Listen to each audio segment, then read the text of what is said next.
উপস্থিতি সকল অন্যায় এবং জুলুমের বিরুদ্ধে আত্মপ্রত্যয়কারী আমাদের সম্মানিত দায়িত্বশীল জনাব মাইদুল স্যার এ পর্যায়ে আপনাদের সম্মুখে বক্তব্য রাখছেন।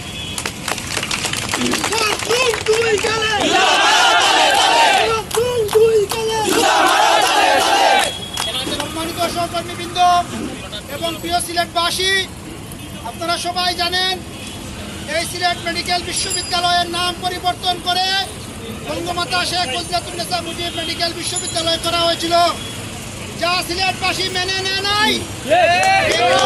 ব্যক্তির চাটুকারিতার কারণে আমাদের সিলেটবাসীর দেওয়া নাম সিলেট মেডিকেল বিশ্ববিদ্যালয়রা পরিবর্তন করেছিল। আমরা কর্মকর্তা কর্মচারী মিলে এই বিশ্ববিদ্যালয়ের নাম পুনরুদ্ধার করেছি।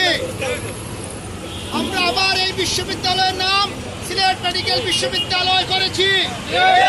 আমরা সিলেটবাসীর পক্ষে আছি।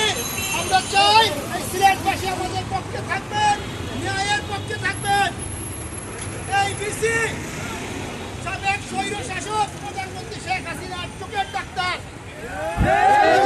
স্বৈর শাসক তার দূষর বেজার শাহ আলম এবং রেজিস্ট্রার ফজলু, সে একটা শীর্ষ সন্ত্রাসী। সে প্রতিনিয়ত ন্যায়ের বিরুদ্ধে তার অবস্থান আমাদেরকে কুণ্ঠাসা করে রেখেছে।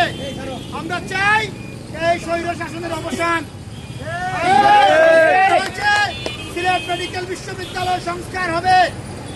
3 স্বৈরাচার বিসি এনায়েত, ট্রেজারার শাহ আলম এবং রেজিস্ট্রার ফজলু অবিলম্বে পদত্যাগ করুন। পত্রিকায় বিবৃতি দিয়ে মিথ্যা অপপ্রচার ছড়ানো বন্ধ করুন। সতর্ক করে দিচ্ছি, মিথ্যা ছড়াবেন না। এই বিশ্ববিদ্যালয় আমাদের, এই বিশ্ববিদ্যালয় রক্ষার দায়িত্ব আমাদের। কিন্তু এই কুলাঙ্গার বস্তু আমাদেরকে লুটেরা বলে, এই কুলাঙ্গার বস্তু আমাদেরকে বিশ্ববিদ্যালয় কেউ নয় বলে অনতি বিলম্বে তার এই বক্তব্য প্রত্যাহার করার নির্দেশ দিচ্ছি। সে যদি বক্তব্য প্রত্যাহার না করে আমরা তার বিরুদ্ধে যথাযথ পদক্ষেপ গ্রহণ করব।